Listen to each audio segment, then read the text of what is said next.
Hi everyone. On August 2nd, the Holy Orthodox Church celebrates the memory of a saint from Europe whom we don't always hear a whole lot about. Now, of course, it's really interesting because in both Britain and in Gaul and many other areas around there, particularly when we're talking about the date of this particular saint, and he reposed in 572, when you look at their lives, they are remarkably similar to the Desert Fathers, both in their tone and in their content, and particularly in their spirituality. Well, the saint today was named Friardus. And Friardus, it is told us, as so many of these saints seem to be because of their later monastic devotion, grew up a very pious individual. He was someone who lived in a rather rustic setting, a bit of a peasant, but yet he was very, very devout and thought very highly of the Lord's creation and sought to cultivate it in many ways. Well, there are several stories about him. One day, when he was still a young man, he was out in the fields, and he was trying to harvest some wheat. And as happened to be in that particular area of Nantes in western France today, where he lived and hailed from, there were some wasps who came out and were proving quite bothersome to all those that were with him in the harvest. And of course, as these rustics were wont to do at certain times, they made fun of Friardus and said, well, listen, you are so pious and whatnot, why don't you make the sign of the cross over the wasp and get them to go away, and just sort of laughed at him. Well, Friardus said a quick prayer, "Our help is in the name of the Lord, who hath made heaven and earth." And making the sign of the cross, the wasps indeed returned back to the hole from which they came. And of course, all were amazed. Well, this sort of thing was not unusual for those who were around St. Friardus. The next time he was up in a tree, and as it happened, the branch he was standing on broke, and he was falling down through the tree, a very tall one, and hitting branch after branch. And each time he hit a branch, he said, "Our help is in the name of the Lord, who made heaven and the earth." And when he finally hit the ground, he found that he was completely unharmed. Well, Friardus, because of this great devotion, eventually wanted to go off and dedicate his life entirely to God.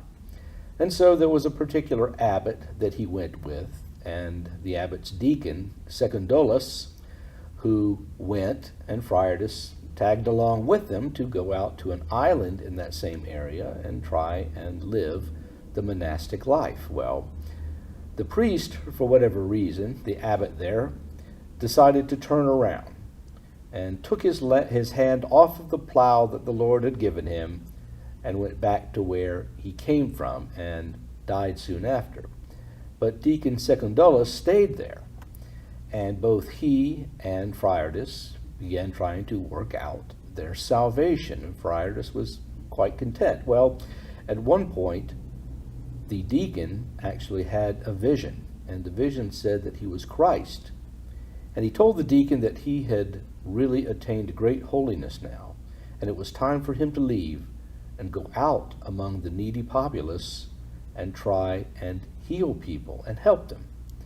So the deacon, without a second thought, left Friardus all there alone, and he went out into the populace, and lo and behold, he was indeed able to heal many people. Well, when he finally returned back to Friardus on the island, he told him of that and said, "I have been among the people, and I helped many of them and healed them, and they appreciated me there, and it was quite wonderful." Well, Friardus, having a lot more spiritual perspicacity than the deacon did, said, "Oh, you are in real trouble now. You've really done it. You have fallen for the oldest trick in the book, and you have been beguiled. You've got to pray that the Lord will forgive you." And Secundolus, in hearing this, agreed with him and said, "Let us both pray to the Lord so that he might forgive my sin."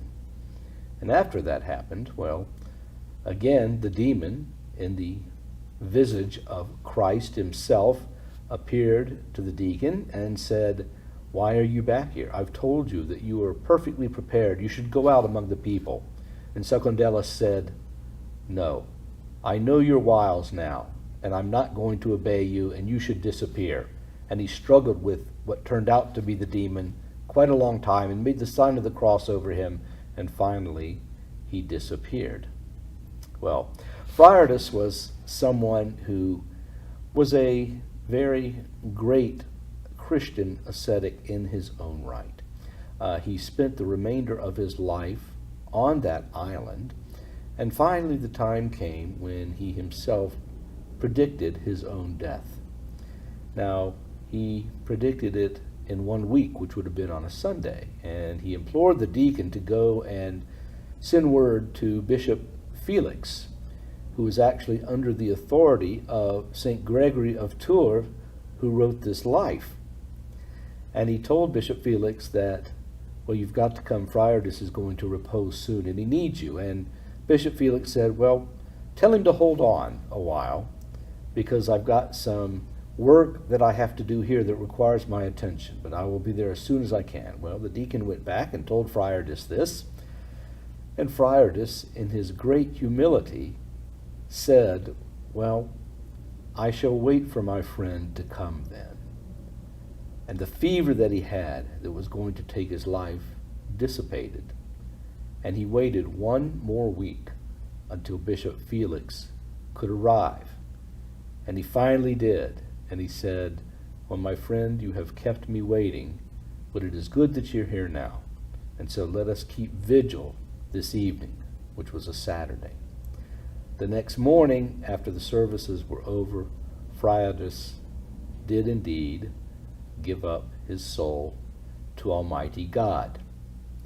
And in that place now, today, there is still the remnants of a parish church that was dedicated to St. Friardus, and about a mile or so away is another church that was dedicated to the deacon, who is also considered a saint. As for Bishop Felix, well, it's very interesting because according to St. Gregory, he and Bishop Felix had a bit of a falling out, and Bishop Felix wrote him a letter that St. Gregory wasn't too happy about. Yet, in the life of Friardus, he says that Bishop Felix was a good man and full of all devotion, showing St. Gregory's great humility. But Friardus, again, is a wonderful example of a Western European saint, is someone that we should emulate also in all humility and in simplicity and learning